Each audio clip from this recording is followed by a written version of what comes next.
comentario y estudio del Evangelio de Mateo y del Sermón del Monte en este pasaje que hemos leído. Ya el domingo pasado considerábamos algo sobre la cuestión de la ley, el cumplimiento de la ley, según lo presenta el versículo 17 en adelante. Estamos aquí en una cuestión muy importante, porque tenemos por una parte que el Señor Jesucristo estaba saliendo al paso y contestando algunas de las sospechas y críticas que se podían ya hacer y levantar contra él. No olvidemos que el Señor estaba rodeado de todo un pueblo que tenía como fundamento de su vida la propia ley de Moisés, la ley de Dios. Cuando ya hablamos de la ley de Moisés nos estamos refiriendo a la ley de Dios dada a través de Moisés, lo que tenemos en el Pentateuco principalmente. Esta cuestión era para el pueblo de Israel tan fundamental que cualquier desviación, cualquier insinuación de un apartarse o de interpretar de alguna manera extraña aquella ley ya era para hacer sospechosa a cualquier persona. De manera que en ese momento el Señor tenía enfrente de él a todo este conjunto de fariseos, de escribas, de personas que se consideraban especialistas en la interpretación de la ley y en la enseñanza de la ley, y vemos que el Señor Jesús tiene que salir al paso de los rumores que ya empezaban a surgir, rumores de que él venía a dar un mensaje diferente. Este mismo rumor se repetiría más tarde en el caso del apóstol Pablo. También a Pablo se le vino a acusar de que enseñaba cosas diferentes a la ley. Y claro, esto nos obliga un poco pues a fijarnos en si realmente estaba justificado, era verdad esto que decían, tanto en el caso de Jesús como luego de Pablo y del cristianismo, luego todo el cristianismo. ¿Es verdad que nosotros no tenemos nada que ver con la ley de Moisés, la ley de Dios, la ley que tenemos en el Antiguo Testamento? Hay muchos que sobre estas cuestiones tienen opiniones muy diferentes. En el mundo cristiano nos encontramos desde aquellos que dicen hay que guardar y cumplir todo lo que la ley dice, igual que antes, esos eran los judaizantes, y hay otros que dicen, en el extremo opuesto, dicen nosotros ya no tenemos nada que ver con aquella ley. Nosotros, dicen, el Antiguo Testamento no tiene nada que ver y somos simplemente cristianos y ya aquello se pasó y no tiene ninguna referencia para la vida del cristiano de hoy. Esa es otra manera de hablar.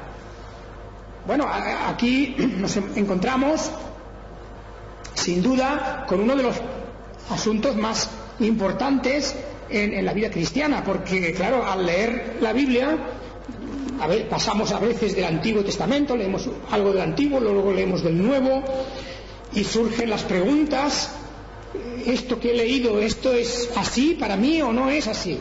¿Esto vale o no vale? ¿Es aplicable o no es aplicable? ¿Está todavía vigente o no está vigente? Y entonces, según la respuesta de cada uno, pues también puede ocurrir que se pregunte uno, y entonces, ¿aquella ley era una ley solamente para Israel? ¿O era una ley eterna? ¿O en qué quedamos? O sea que las preguntas se pueden multiplicar, pueden haber muchas preguntas. Y la respuesta no es que sea fácil, hemos de pensar, hemos de analizar las cosas. No es una respuesta de sí o no. No va por ahí, nuestra respuesta no va por ahí. Lo vemos en el caso mismo del Señor Jesucristo. Si al Señor Jesucristo le hubieran preguntado: ¿usted está a favor o en contra de la ley de Moisés? A veces le hicieron una pregunta parecida.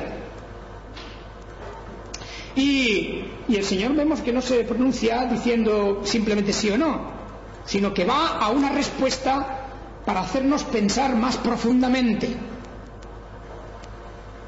Pues por ejemplo, aquella mujer que fue sorprendida en adulterio, la llevaron delante del Señor y le dijeron: la ley de Moisés dice que hay que apedrearla, ¿tú qué dices? Ese fue un ejemplo. Y también pues aquel caso de los saduceos sobre el tema de la resurrección, de un caso de matrimonios múltiples, etcétera, de quién será esposa luego en la vida venidera, como diciendo: a ver, la ley de Moisés regula unas cosas, ¿tú qué dices, sí o no? Y le pusieron muchas veces en el tema del sábado, del día de reposo. En el tema del día de reposo también le pusieron la trampa muchas veces. ¿Es lícito o no es lícito hacer esto en día del sábado? Y cuando le ponían esas preguntas al Señor Jesucristo, normalmente Él nos respondía pues sí o no. Porque también esa manera es una forma de encerrarnos, ¿verdad? Cuando nos hacen preguntas así, sí o no, y no nada más que hay una alternativa, pues estamos un poco encerrados ahí. Y las cosas no son así, de esa manera. En cada caso el Señor respondió de una manera distinta.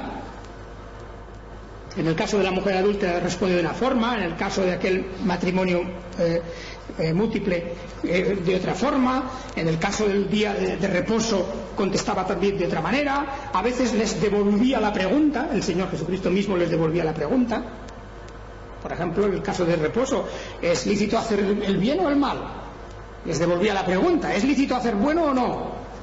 ¿Verdad? Como diciendo el bien, para darles una pista, como diciendo el bien, el hacer el bien es el valor supremo. Lo más importante no es si la ley marca que el día de descanso no se puede hacer ningún trabajo, no es eso lo más importante. Lo importante es hacer el bien. Y entonces les devolvía la pregunta para hacerles pensar qué es el bien, qué es hacer el bien. En el caso de la mujer adúltera, pues hay que apedrearla, sí o no, la apedreamos o no la apedreamos, ¿tú qué dices? Y el Señor no le responde sí, no le responde no. Les hace reflexionar sobre una cuestión todavía previa y más importante: ¿están ellos libres de pecado? Y no quiere decir sobre aquel pecado, sino en general, ¿están libres de pecado? ¿Pueden ellos hacer eso en nombre de quién? ¿Están buscando el bien de la mujer o están buscando la ruina de la mujer? Etcétera, etcétera. Toda una serie de reflexiones que nos descubren un mundo nuevo en la forma de interpretar la ley. En realidad, lo que tenemos aquí en el Sermón de la Montaña es una reinterpretación de la ley. Porque ¿de qué está hablando el Señor en este sermón? Habla de cosas que están escritas en la ley. Habla de cuestiones de la relación con el prójimo y de la relación con Dios. De eso está tratando en el Sermón de la Montaña. Es decir, de qué manera el creyente, un cristiano, cómo se tiene que relacionar con su prójimo y con Dios. Y también, por supuesto, si al tomar la ley de Dios la consideramos como una cuestión simplemente legalista, si nos acogemos a la letra, solo a la letra, o tenemos en cuenta otras cosas, lo que llama el apóstol Pablo luego el espíritu de la ley. Está la letra, estrictamente lo que dice tal como está escrito, aplicado fríamente, aplicado sin más, o teniendo en cuenta otras cosas, porque las cosas que están escritas en la ley son cosas que ocurren en la vida, y en la vida las cosas no son tan en blanco y negro, no son tan fáciles ni tan sencillas de juzgar. Y por lo tanto el apóstol Pablo y otros nos hablarán del espíritu de la ley.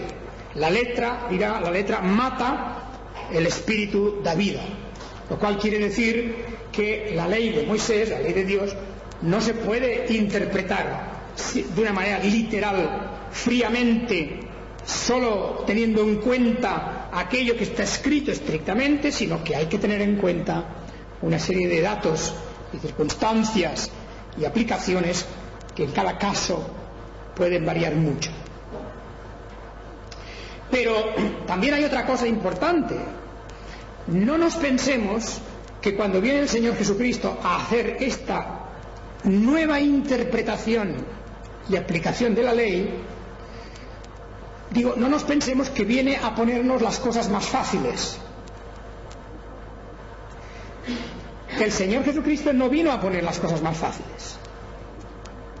Y la fe cristiana no es una forma más fácil. No es un camino más fácil en comparación con el judaísmo. A veces podríamos pensar que es así, ¿verdad? Claro, si miramos lo que tenían que hacer los judíos de antiguos y los de ahora también, los que quieren ser fieles, desde luego parece que lo tienen bastante complicado, porque son tantas cosas prohibidas, tantas cosas que no pueden hacer, tantas cosas que han de hacer, y una lista tan grande de cosas que desde luego es complicado. Es complicado vivir hoy o antes como un judío fiel. Era complicado, porque es que además había que recordar muchas cosas. No era solo una cosa de falta de voluntad de hacerlo, sino que es que había que tener muchas cosas en cuenta.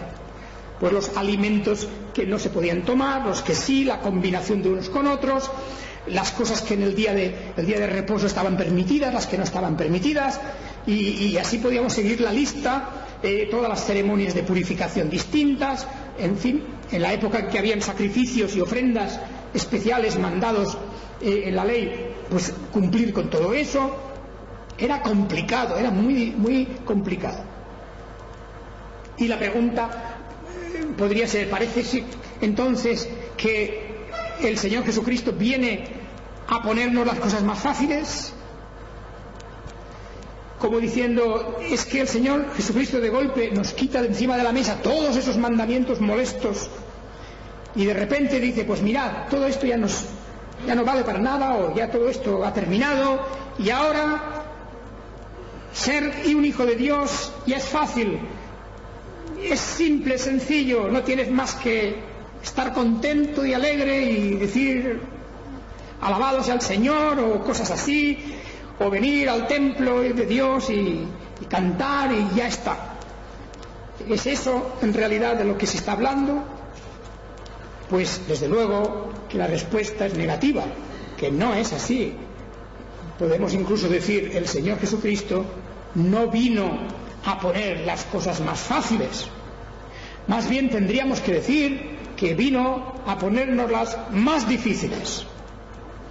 Incluso podríamos decir, tan difíciles que nos quita toda esperanza de que nosotros mismos solos podamos alcanzar o conseguir el reino de Dios.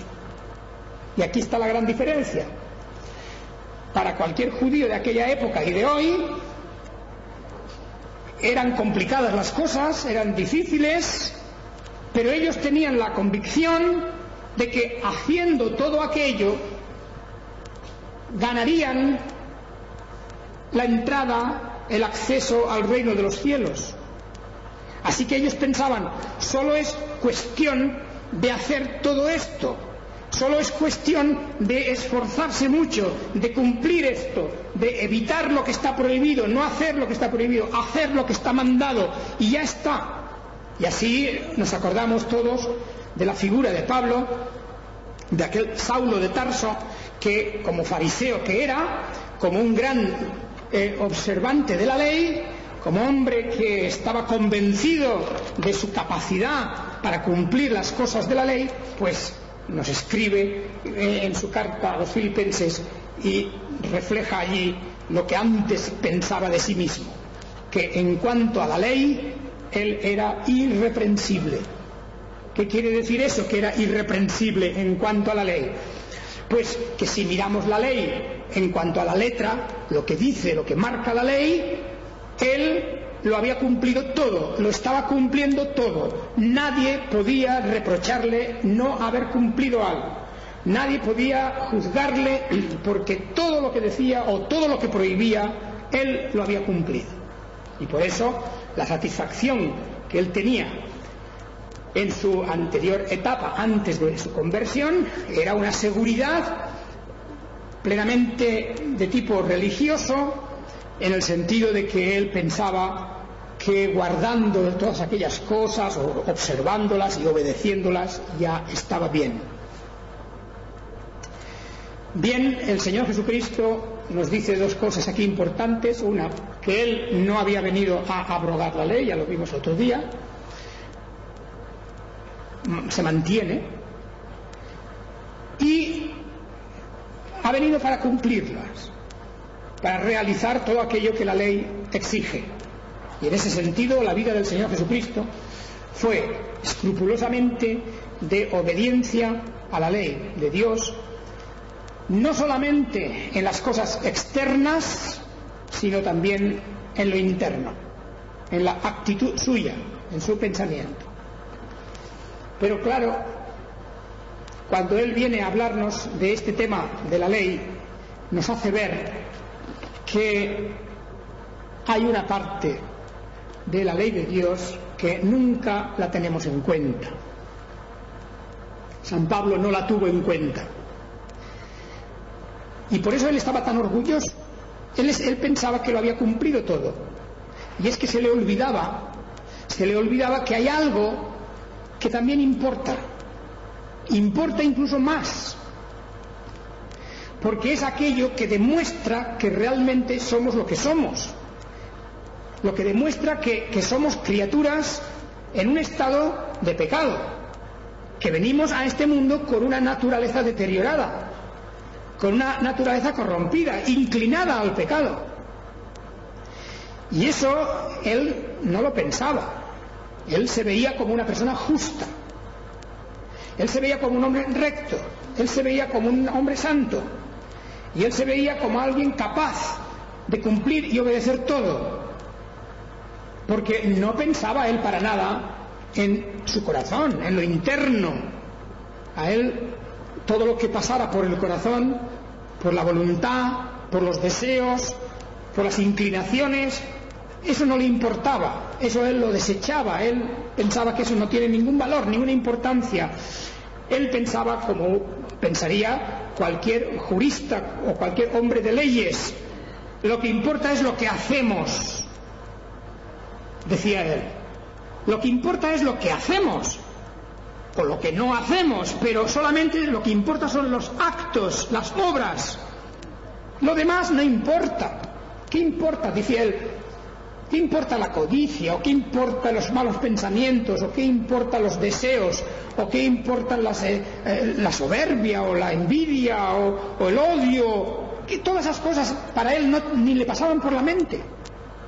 Porque esas cosas, como no son actos, como no son hechos, pues la ley, pensaba él, no se mete con eso. ¿La ley qué dice?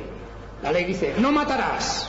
Bueno, pues yo no he matado, por lo tanto estoy libre de eso. Y todos los mandamientos, uno detrás de otro, él los analizaba y pensaba, pues todo eso va bien. Solamente que había un mandamiento finalmente que ese acabó por hacerle pensar.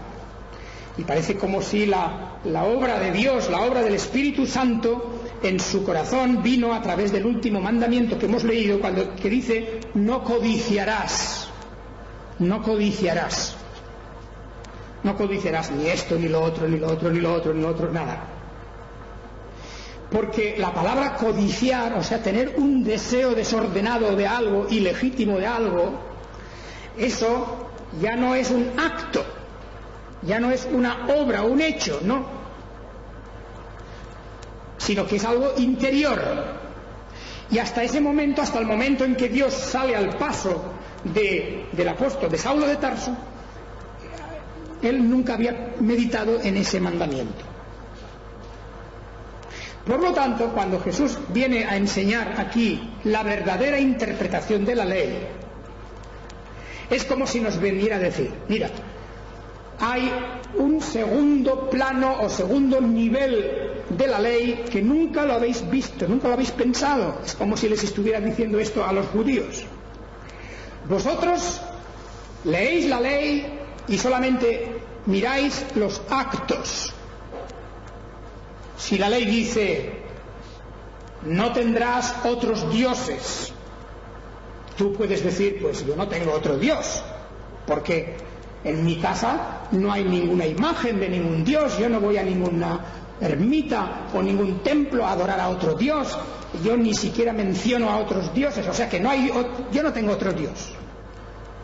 Pero cuando Dios dice no tendrás otros dioses, puede que no hemos pensado nunca en que pueden haber personas, pueden haber cosas en la vida que tienen más importancia para uno que Dios mismo, y eso se ha convertido en su Dios, en su ídolo. Eso es así, eso puede ocurrir. Hay personas que pueden estar tan enamoradas de su trabajo, por ejemplo, su profesión, que solamente para eso viven, para eso se esfuerzan, para eso trabajan, y su corazón está puesto en eso. Y el que dice una profesión, pues puede decir las riquezas, o puede decir otras cosas materiales, o puede ser personas, o pueden ser ideas, incluso ideas. Es decir, ¿qué cosa tiene más valor en mi vida? Y eso, hay un abanico de posibilidades ahí delante que podrían constituir una verdadera adoración a otro Dios. Pero claro, los judíos, tal como lo miraban, ellos decían, no, yo no tengo otro Dios, porque yo solamente menciono al Señor, Dios, Jehová, y ya está, no voy a ningún templo pagano, no guardo fiestas paganas, no hago nada, por lo tanto no tengo otro Dios. Y esa manera de interpretar era una interpretación de un primer nivel solo, de un primer nivel muy elemental, demasiado escaso. Y el Señor lo que quiere es hacernos ver que la ley de Dios tiene un segundo nivel, un plano más alto, que importa tanto como el otro, importa incluso más que el otro. Porque aquí lo vemos, cuando en el versículo 21 dice, oísteis que fue dicho a los antiguos, no matarás, y cualquiera que matare será culpable de juicio. Aquí tomamos un mandamiento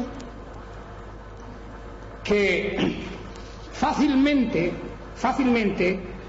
todos los creyentes podemos decir, estoy libre de eso. Por lo menos hay uno que yo no he cometido nunca, no he matado a nadie. Y claro, y casi todos los judíos, casi la gente normal, la inmensa mayoría de la gente podría decir, este mandamiento yo, por lo menos aquí sí que puedo decir que nunca lo he transgredido, nunca. No he matado a nadie y no creo que vaya a matar a nadie. De manera que por ahí no me van a coger. Por ahí no me va a sorprender nadie, nunca. En el juicio Dios nunca me va a condenar por este mandamiento. Esa es una manera de pensar, ¿no?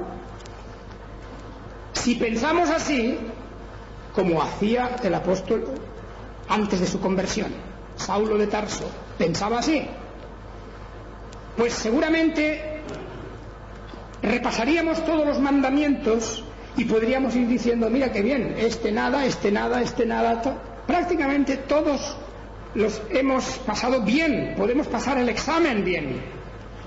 Y cuando uno piensa esto, que puede pasar el examen bien, entonces también puede pensar, pues, ¿para qué me va a juzgar Dios?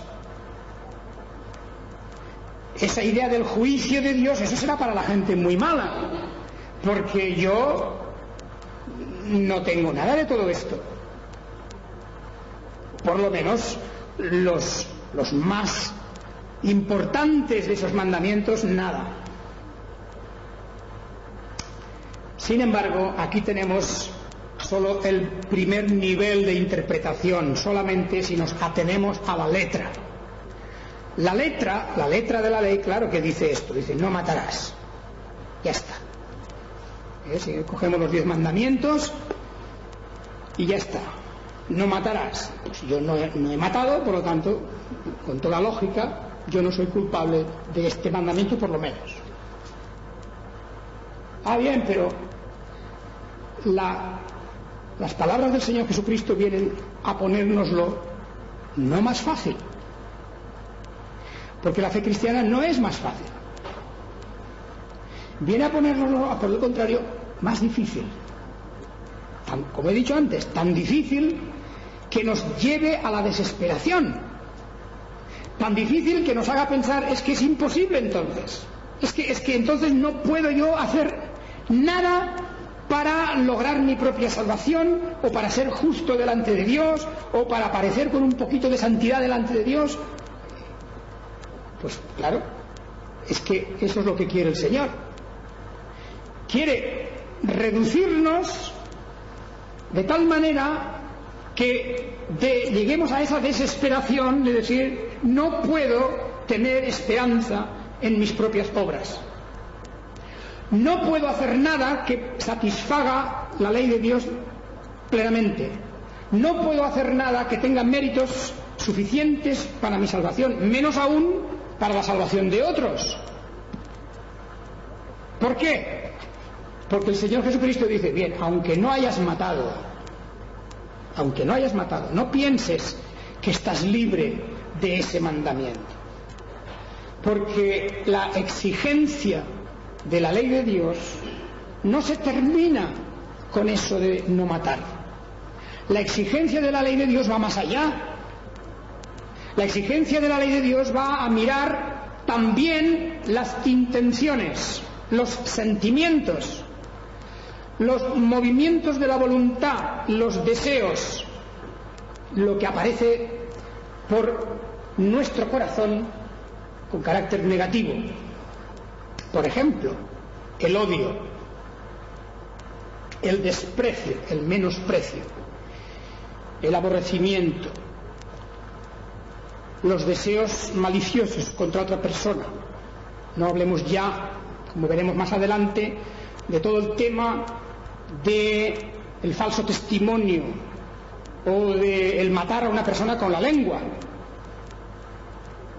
hablando mal de una persona, destruyendo su reputación, etcétera, su buen nombre, etcétera, etcétera. Todo eso es otro mandamiento aparte. Pero aquí estamos hablando de esa actitud de aborrecimiento, menosprecios, odios, etcétera, que lo compara a matar.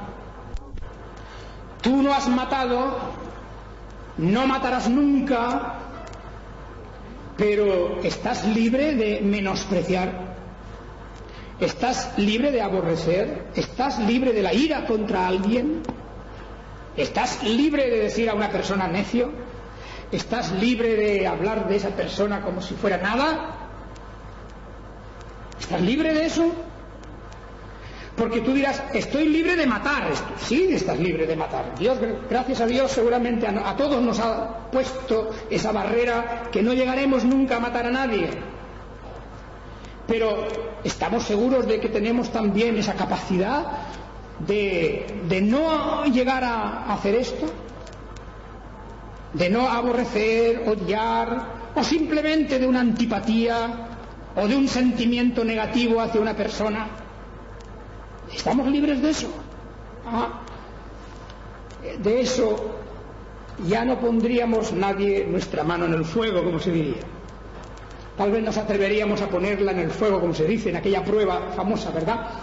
A poner la mano en el fuego diciendo, efectivamente, no he matado y no mataré. De eso pongo la mano en el fuego, de que no mataré ni he matado. Pero ¿pondrías la mano en el fuego de que no te vas a enojar contra tu hermano? ¿De que no vas a a hablar negativamente de él, de que no vas a menospreciarle, etcétera, etcétera. Todo eso, ¿eso pondrías la mano en el fuego? ¿Te comprometes a eso? Esa es la cuestión. Pues dice el Señor, eso entra también. Y así, de esa manera, nos reduce, como decíamos antes, a que no podemos escaparnos, a desesperar de nosotros mismos y a decir, no quiero seguir el camino de la ley para ganarme la salvación. No quiero seguir ese camino porque por ahí Dios me va a coger. Por ahí Dios siempre me puede condenar. Porque todas estas cosas, si Dios lo mira así, como está diciendo aquí, ¿quién está libre? Yo ciertamente no me comprometería. Yo no me comprometería a no tener nunca ningún sentimiento de odio, aborrecimiento, ira o enojo o algo así. Yo no me comprometería. Porque ¿quién está libre de eso? Pues bien, esta es la interpretación que en el Sermón del Monte se nos va a hacer de la ley. Como he dicho, con un propósito muy claro. Dios nos va cortando el camino por todas partes, nos va diciendo por ese camino no puedes ir, por aquí tampoco, por este no. Ningún mandamiento de todos estos los puedes cumplir, ninguno. Aunque tú creas que sí. Y al final solo te va a quedar un camino. Y ese camino va a ser el de la renuncia a tu propia justicia y confiar en la justicia de uno que sí que lo ha cumplido todo. Mires por donde lo mires, materialmente lo ha cumplido, pero también lo ha cumplido en lo interior. Porque en la persona de Jesucristo no vamos a encontrar odio, no vamos a encontrar envidia, menosprecio, aborrecimiento, no vamos a encontrar nada. Mirando cada uno de esos mandamientos, de esas cosas negativas, nunca encontraremos nada. Y entonces va a llegar el ofrecimiento del Señor diciendo, cógete a Él fuerte y entra en el reino de los cielos guiado y conducido por Él, confiando no en tus propias obras, sino en las de Él. En el fondo esto es la justificación por la fe. Esto es todo el mensaje de la fe cristiana. Ser salvos por la obra y la gracia del Salvador, el que viene a salvar, el que viene a redimir. Y aquí vamos a dejarlo hoy, esta mañana. Tenga el Señor que Él os bendiga conforme a su palabra. Amén.